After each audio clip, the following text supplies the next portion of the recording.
Citizens United Supreme Court decision.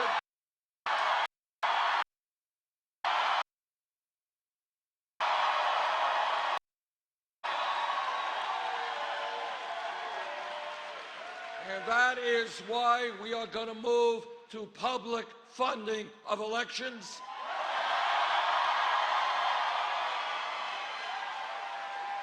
And that is why we are going to take on vigorously those cowardly Republican governors who are trying to suppress the vote.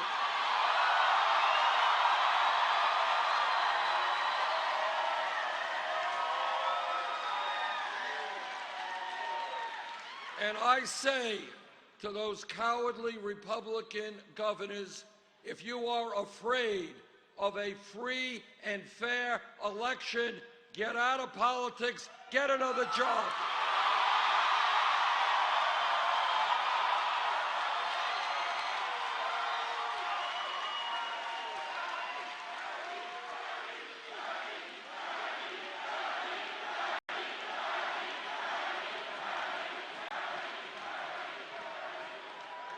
When in our country today we have the Koch brothers and a handful of other billionaires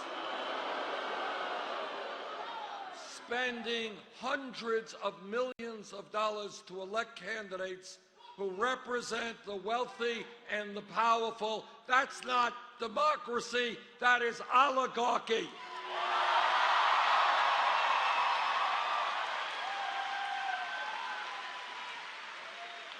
And the people of our country will not tolerate oligarchy.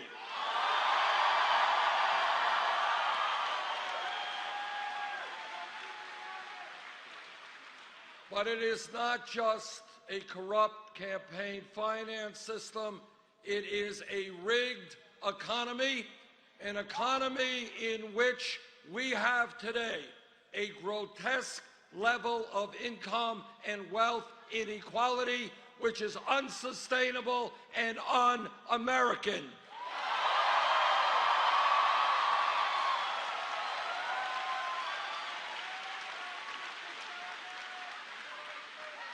Now, the Congress may not talk about it much, the media may not talk about it much, but it is unacceptable to me and the American people when the top 0.1% now owns almost as much wealth as the bottom 90%.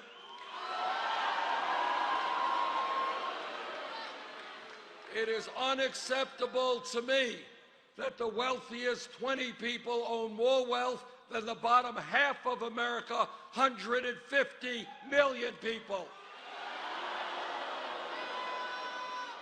Now, I want to give you one idea, one example of what a rigged economy is about. Turns out that the wealthiest family in this country is the Walton family of Walmart. Turns out that the wealthiest family in America who owns Walmart pay their workers wages that are so low that many of those workers have to go on Medicaid and food stamps in order to survive.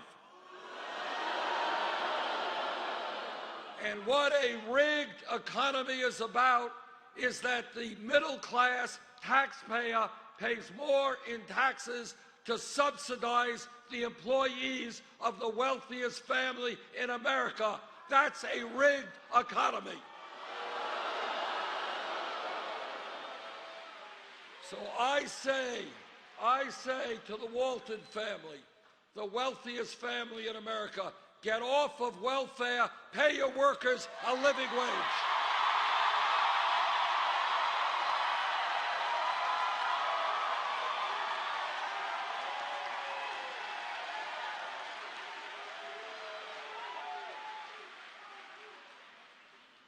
The United States of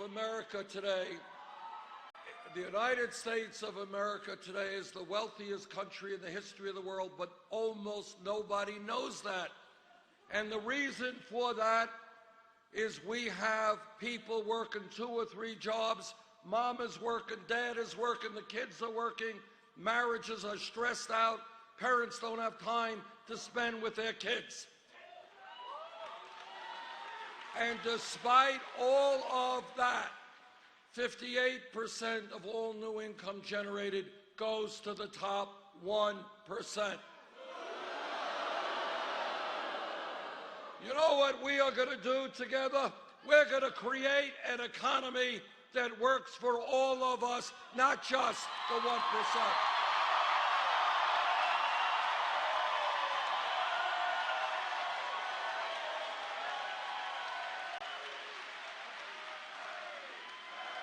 And we are going to tell the billionaires in corporate America that they are going to have to start paying their fair share of taxes.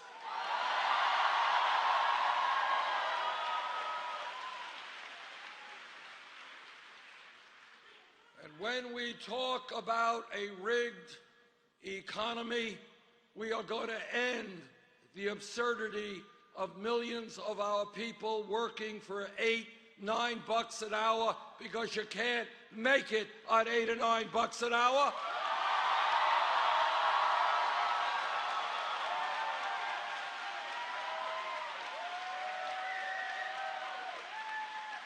That is why we are going to raise the minimum wage to a living wage, $15 an hour.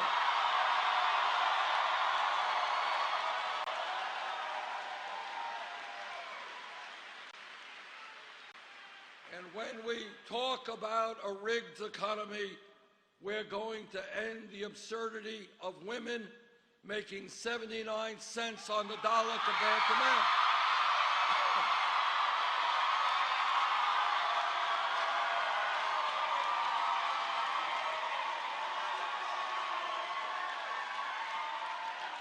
And I know that every man in this room will stand with the women in the fight for pay equity.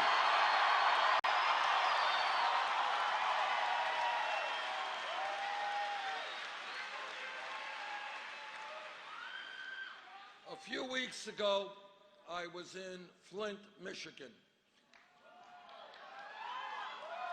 And what I observed there and what I heard there was literally beyond my comprehension, and it shook me and upset me enormously. And what I observed there is that children in that city were being poisoned by a water system that had very heavy amounts of lead in it. It is incomprehensible that this is happening in the United States in the year 2016. But it's not just Flint. All across this country, our infrastructure, our water systems, our wastewater plants, our bridges, our roads, our rail system is falling apart. In the United States of America, we should have a first-class infrastructure, and that is what we're going to build.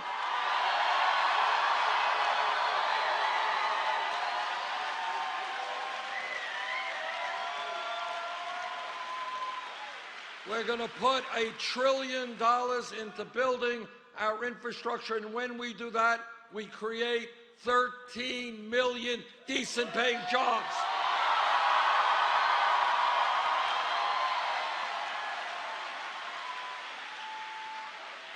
What this campaign is about is asking the American people to think outside of the box, outside of the status quo. Think about a nation not where our children are being poisoned by lead in the water, but where we have a cutting-edge infrastructure in roads and in bridges and in rail and in air transport. That's where we have got to go.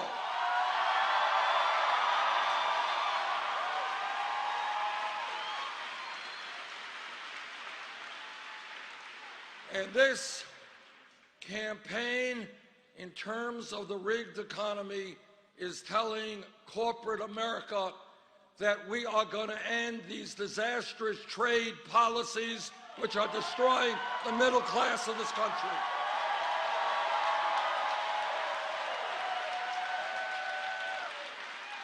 No, you cannot continue to shut down plants in America and move to cheap labor countries all over the world.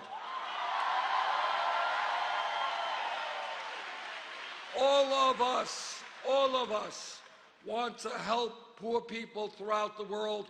We can do it without destroying the American middle class through disastrous trade policies.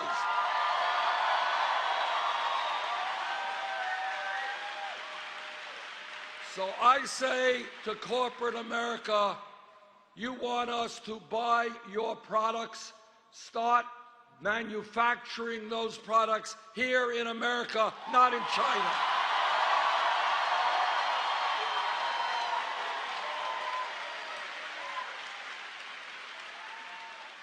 This campaign is about fixing a broken criminal justice system.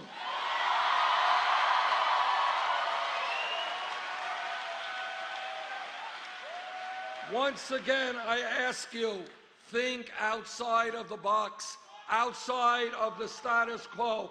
America should not have more people in jail than any other country on earth.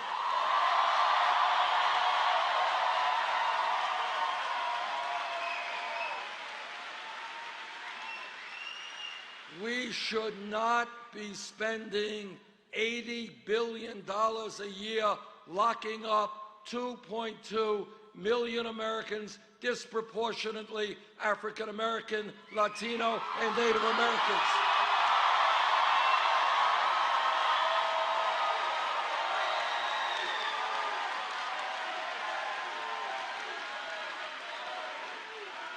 All over this country, we see very high rates of youth unemployment. For white kids, 33%, Latino kids, 36%, African American kids, 51%. What we will do is create jobs and education for those young people.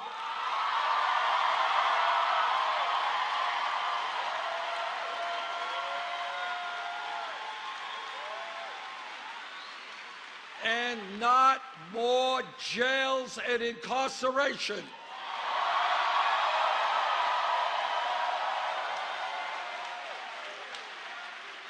And we are going to create a criminal justice system where unarmed people, often minorities, are not shot by police officers.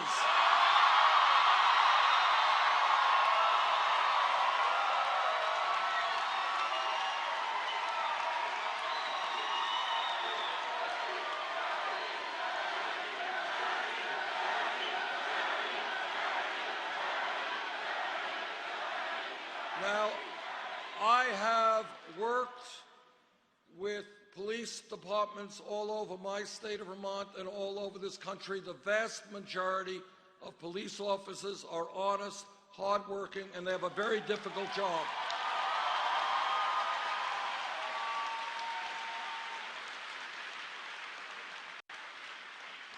But like any other public official, when a police officer breaks the law, that officer must be held accountable.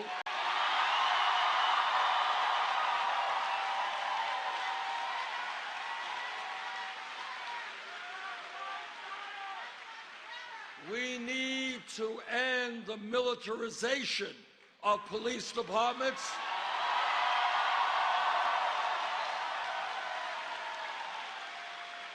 Police departments should not look like occupying armies. They should be part of the communities they serve.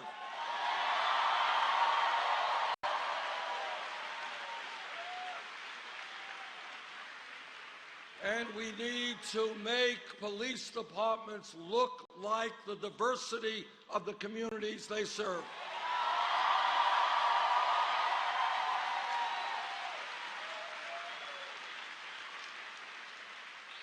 In my state of Vermont, neighboring New Hampshire, and all across this country, we have a major crisis in terms of heroin addiction and drug overdoses. We need to address that issue of substance abuse and addiction as a health issue, not a criminal issue.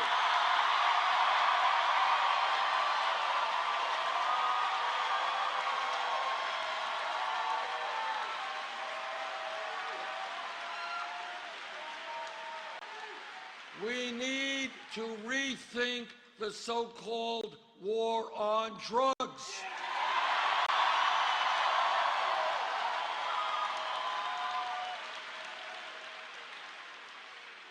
Over the years, too many lives have been negatively impacted through arrests for possession of marijuana.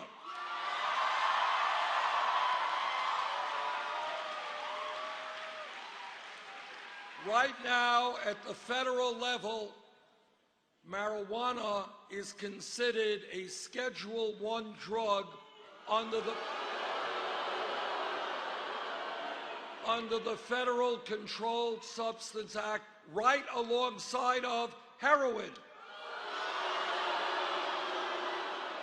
Now, scientists disagree about the pluses and minuses of marijuana, but all of you know heroin is a killer drug.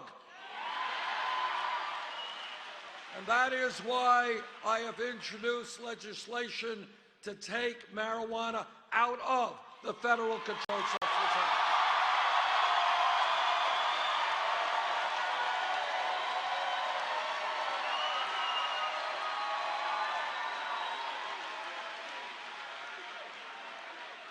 Now, I want to just tell you a brief story about what I mean when I talk about a rigged economy, a corrupt campaign finance system, and a broken criminal justice system. I want you to hear this. Last month, Goldman Sachs, one of the large, you know Goldman Sachs, okay. Goldman Sachs, one of the large financial institutions on Wall Street, paid the federal government a settlement fine of $5 billion. They paid that fine because they were selling worthless packages of subprime mortgage loans. Paid a $5 billion fine. Now, all of you know that 8 years ago, this country was plunged into the worst economic downturn since the Great Depression. As a result of Wall Street greed and illegal behavior, we lost millions of jobs, people lost their life savings, people lost their homes. That took place because of the greed and illegal behavior on Wall Street. Now today, now this is the broken criminal justice system. Today, some person in Arizona or Vermont gets picked up with a small amount of marijuana. That person has a police record for the rest of their lives. But if you are a CEO or an executive on Wall Street whose illegal behavior destroyed the economy, you get a salary increase, not a police record.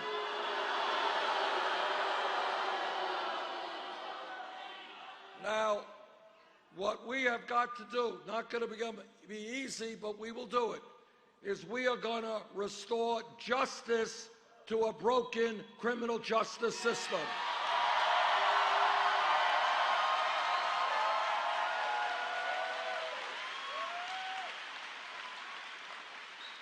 What America is supposed to be about is justice, equal justice under the law. You're poor, you break the law. You're rich, you break the law. You both pay the price. That is what we're going to do.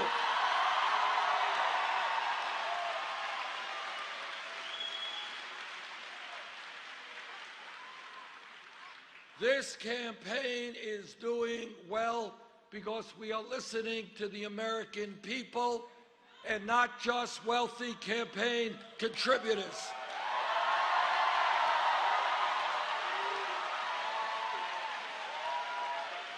I am very proud that our campaign does not have a super PAC.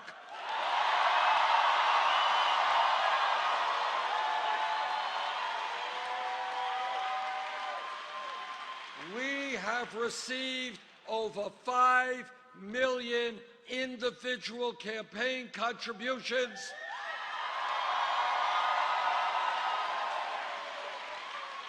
Anyone know what the average contribution is? That's right, $27.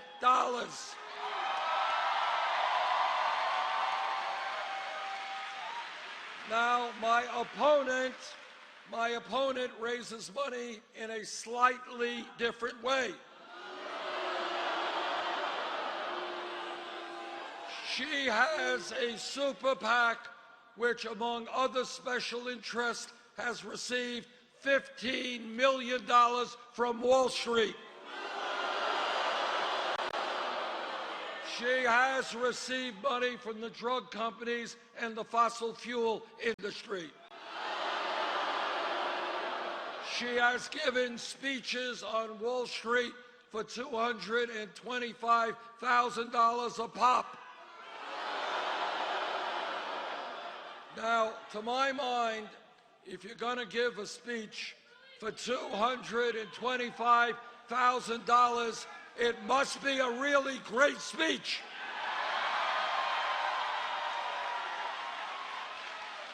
And if it's such a great speech, all of America should be able to read it.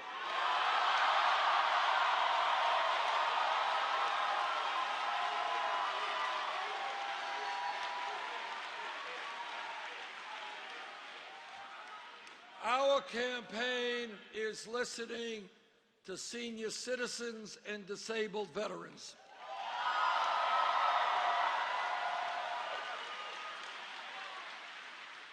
And here is a principle, a bedrock principle of my campaign, and that is we will be judged as a nation not by how many millionaires and billionaires we have, but by how we treat the weakest and most vulnerable amongst us.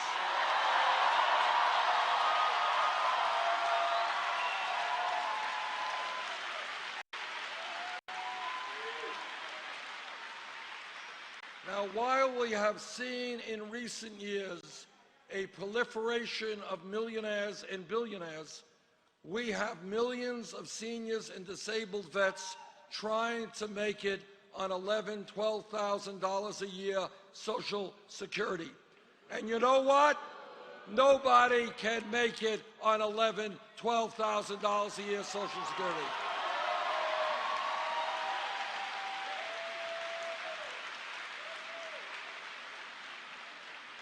My Republican colleagues in the Senate, they want to cut Social Security.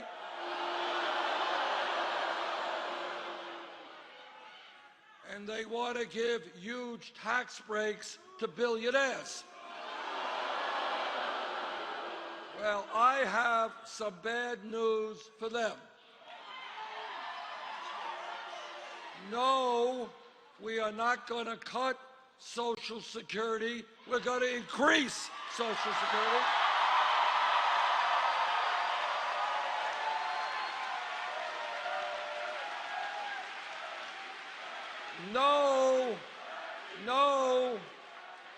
No, we're not going to give tax breaks to Donald Trump and the other billionaires.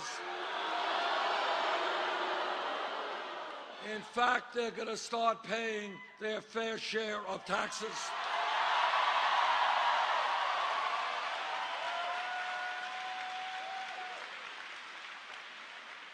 This campaign is listening to the Latino community.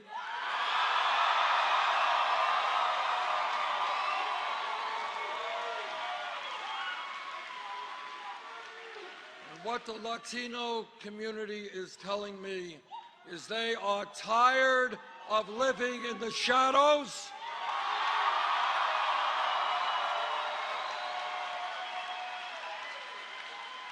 They are tired of living in fear and being exploited.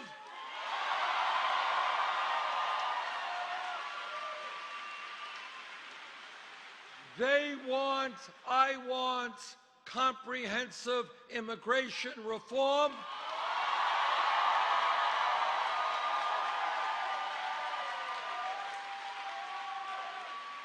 And a path toward citizenship.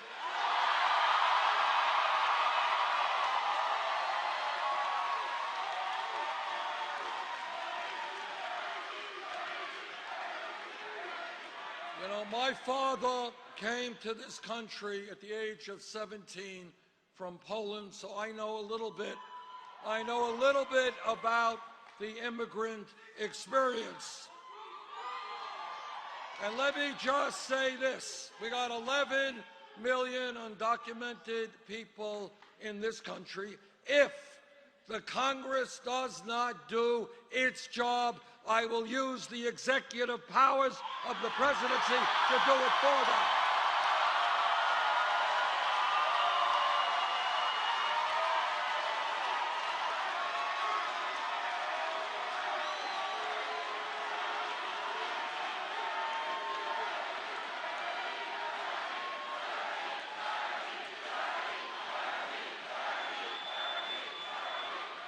I do not want to see young people like Catherine look at the television and watch their parents arrested.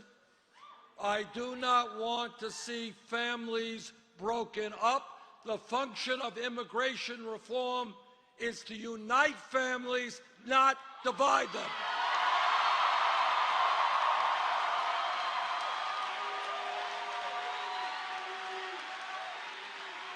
And let me say this. I know that in our country, not everybody agrees with my views on immigration reform, and that's fine. We're a democracy. People have different points of view. But what is not acceptable, no matter what your point of view is to throw racist attacks against Mexicans,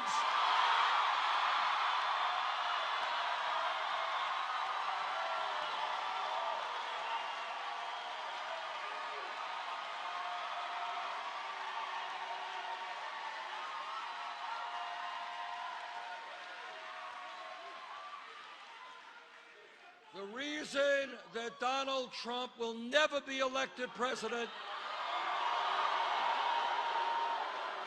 is the American people will not accept insults to Mexicans, Muslims, or women.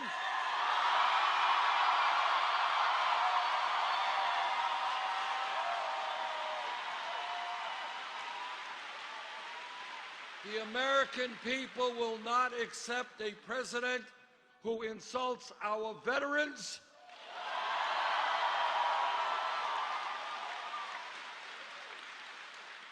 or who several years ago led the so-called birther effort, which was an ugly, ugly attempt to undermine the legitimacy of the presidency of Barack Obama.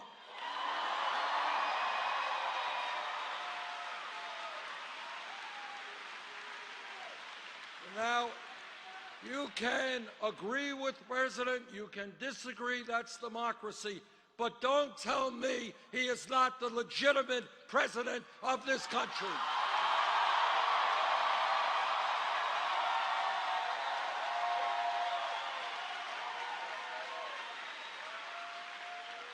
And when we talk about racism in America, I always find it interesting. President Obama's father was born in Kenya. My father was born in Poland, but nobody asked me for my birth certificate.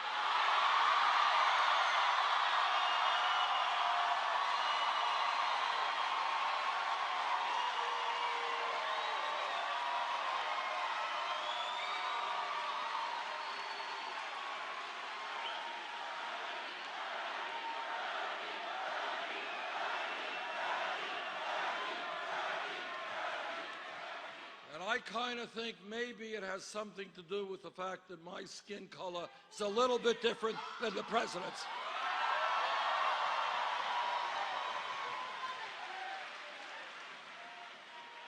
I am a member of the Senate Committee on the Environment. I have talked to scientists all over the world. Climate change is real.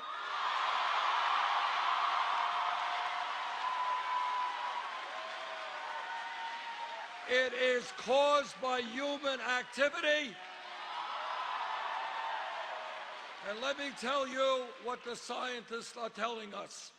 And that is, if we do not get our act together in the very near future, we are not going to leave a planet for our kids and grandchildren which is healthy, and that is unacceptable.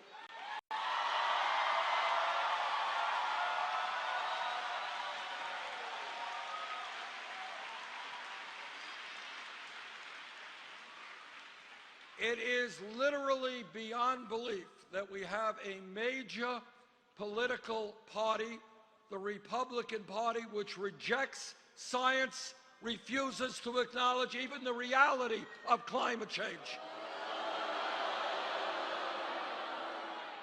But together, we are going to take on the fossil fuel industry, transform our energy system.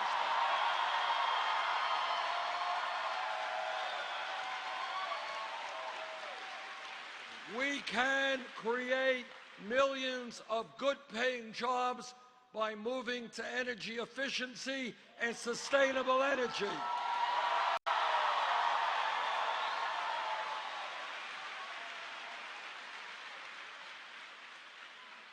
My Republican colleagues run all over the country talking about family values.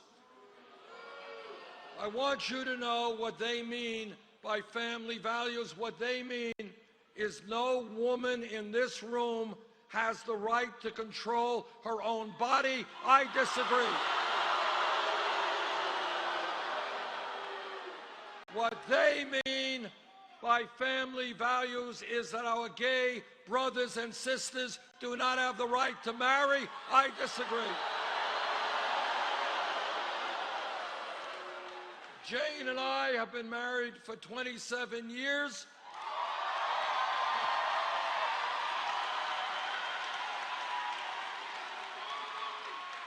And we believe in family. But when we talk about family values, what we mean is ending the embarrassment of the United States being the only major country on earth not to provide paid family and medical leave.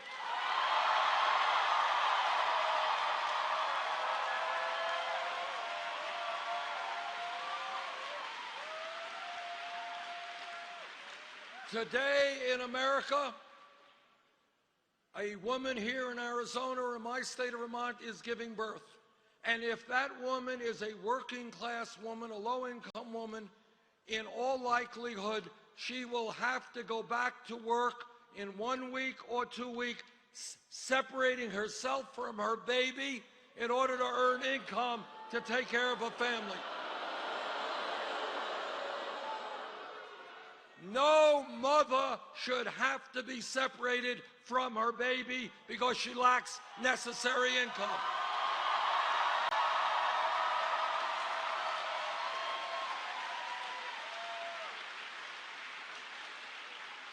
And that is why together we are going to pass 3 months paid family and medical leave.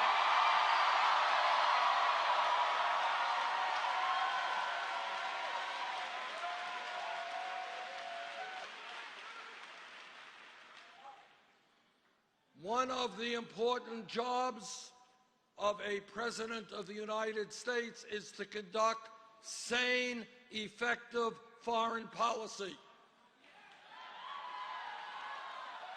On the most important foreign policy of our time, the war in Iraq, I listened very closely to what President Bush and Cheney had to say. And I did not believe them and voted against that wall.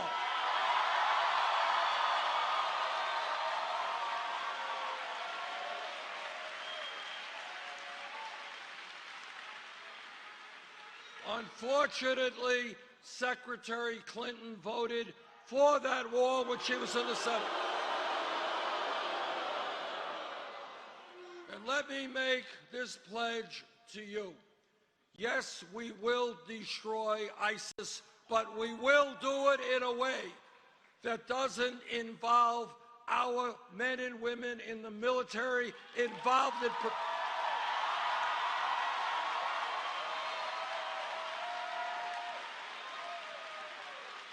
our men and women in the military will not be involved in perpetual warfare in the Middle East.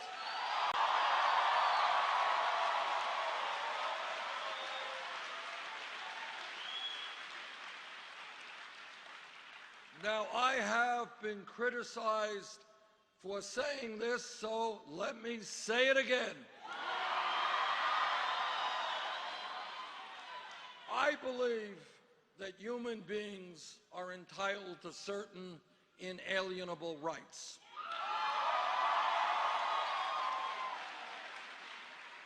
And we have a Constitution that grants us, and it's a great document, a lot of political rights. But I believe we have got to go further than that. And I believe that we have got to guarantee our people economic rights.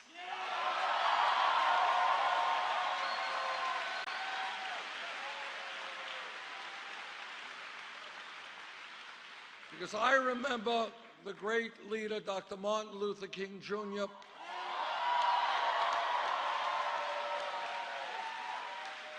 when he led the Great March on Washington in 1963. It was called the March for Jobs and Freedom.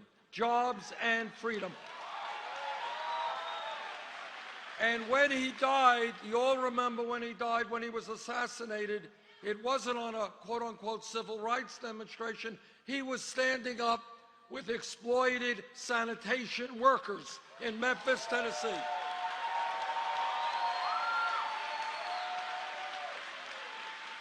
And he understood, and I agree, that to be truly free, you need economic security as well.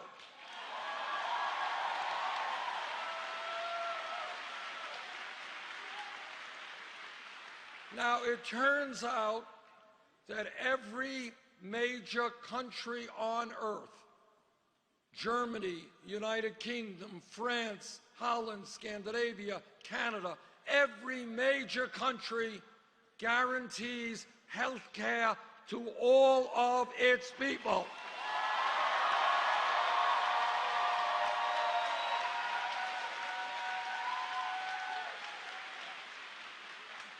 If elected president, I will do my best to have the United States join the rest of the industrialized world. Health care for all.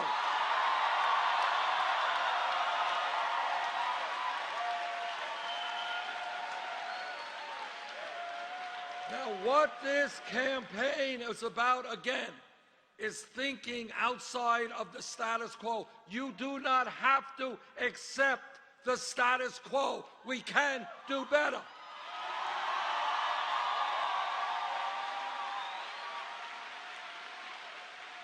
Don't let people tell you that you can't think big.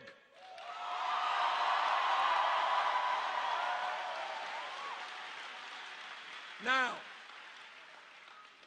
I'm a member of the committee that helped write the Affordable Care Act. It has done a lot of good things. We should be proud of that and proud of President Obama's leadership on that. But we still have 29 million Americans uninsured.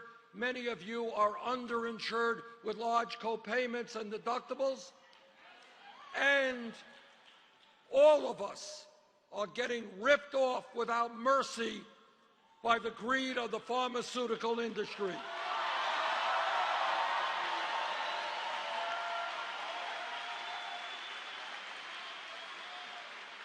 They are charging us by far the highest prices in the world for prescription drugs. People are dying. People are dying in this country because they cannot afford the medicine they need. That is unacceptable.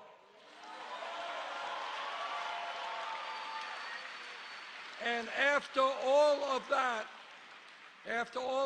we end up spending far, far more per capita on health care than any other people.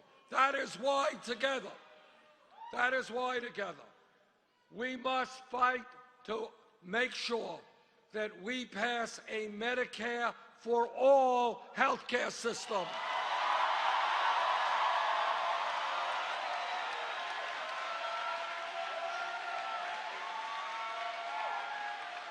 Now, I do not understand why, if Canada could do it, the UK could do it, France could do it, all of these other countries could do it, we can do it.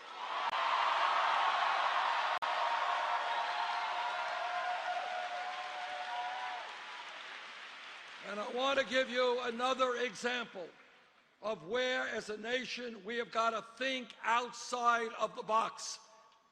For 100+ years, we have had free public education in this country from 1st grade to 12th grade. The world has changed. The economy has changed. People today need more education.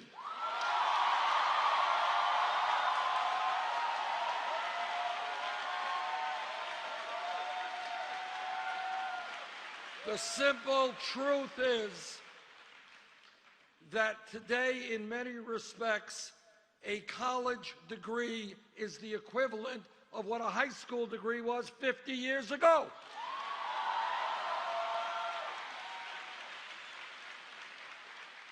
And that is why I believe we have got to make public colleges and universities tuition free.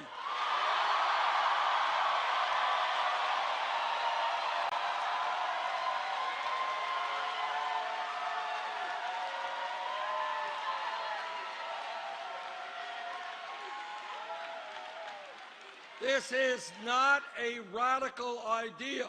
It exists in Germany, Scandinavia, other countries.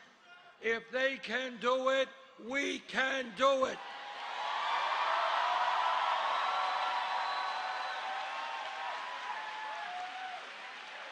And the other related issue we have got to deal with is the outrageous level of student debt in this country.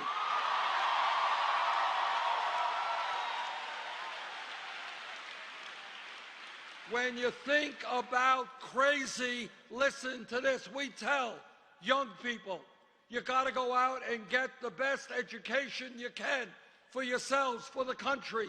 And yet millions of our people are $30,000, $50,000 in debt because they got an education. That's crazy.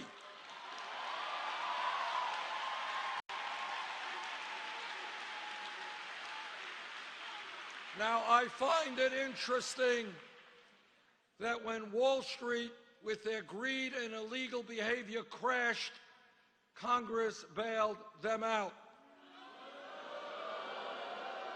Now, I believe we should impose a tax on Wall Street speculation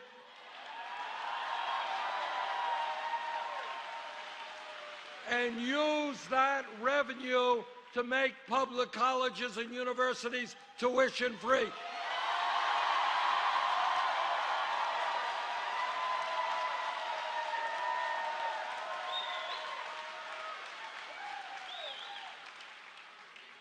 Everybody here understands one important historical fact, and that is change, real change, never takes place from the top on down.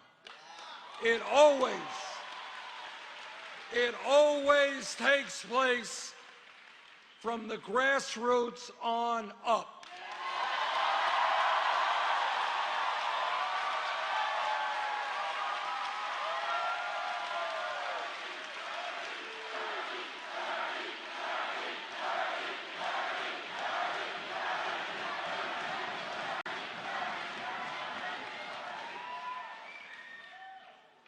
Workers 100+ years ago said they would not be treated like animals, and they struggled and went to jail and were beaten up in order to form unions and get collective bargaining.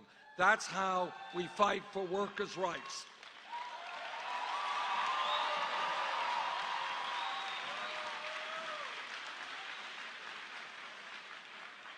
For hundreds of years, African Americans and their white allies struggled together to end racism and bigotry and segregation in America.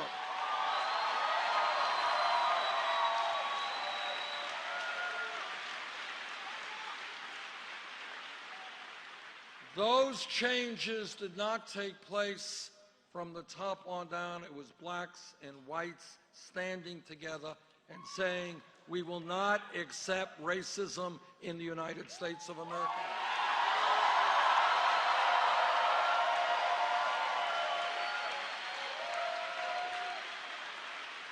People forget, but 100 years ago, women in America did not have the right to vote, could not get the education they wanted, could not do the jobs they wanted.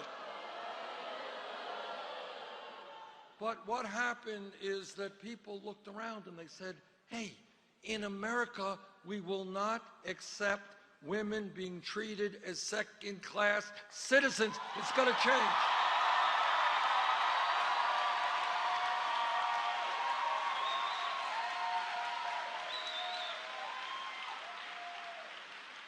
If we were here 7 years ago, 10 years ago, and somebody said, you know what, I think gay marriage will be legal in every state in this country by 2015.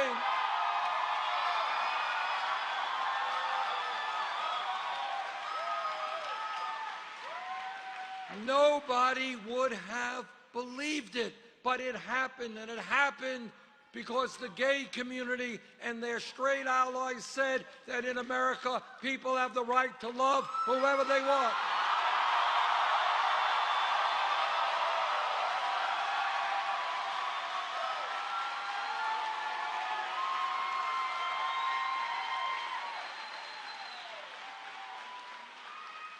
If we were in this room 5 years ago, and somebody jumped up and said, you know, Bernie, I think this $7.25 minimum wage is a starvation wage. We got to raise it to $15 an hour. The person next to him would have said, you're nuts. You're wanting to double the minimum wage? That's crazy. Can't happen. Well, you know what happened? Fast food workers at McDonald's and Burger King went out on strike.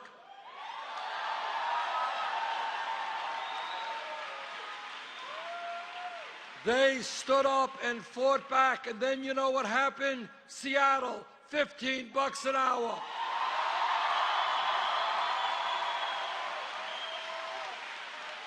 San Francisco, Los Angeles, $15 an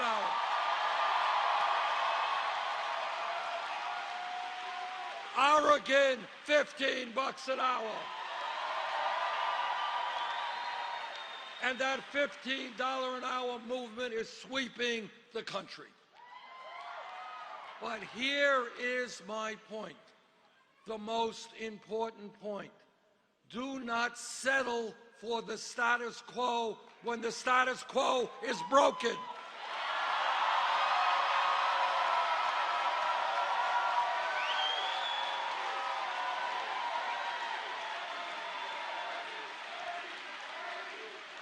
Don't tell me that we cannot have a political system in which we have one of the highest voter turnout rates in the world rather than one of the lowest.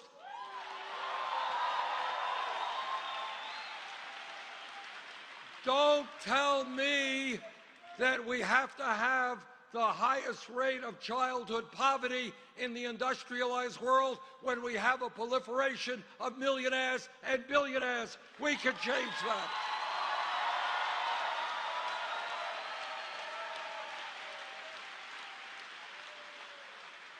Don't tell me that veterans in this country have to sleep out on the street.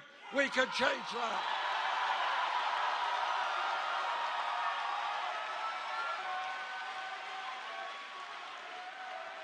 Don't tell me that in America we have to be the only major country that does not guarantee health care or paid family leave to all of our people.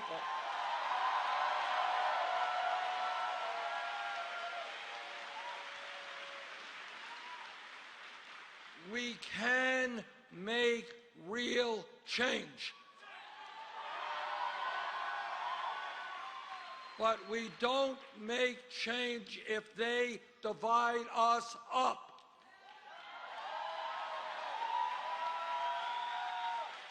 What Trump is about and other demagogues have always been about is scapegoating minorities, turning one group against another group. But we are too smart to fall for that.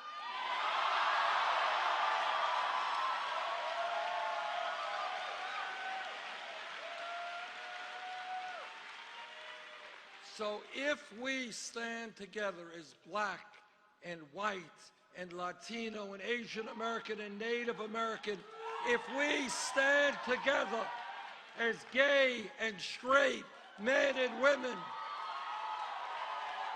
if we stand together as people born in America, people who have come to this country, if we stand together, there is nothing we cannot accomplish.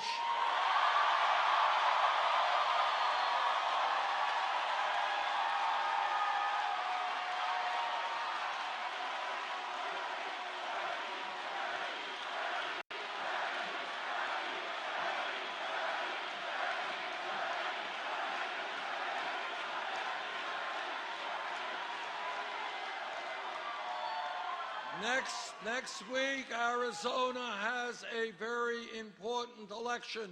We will win.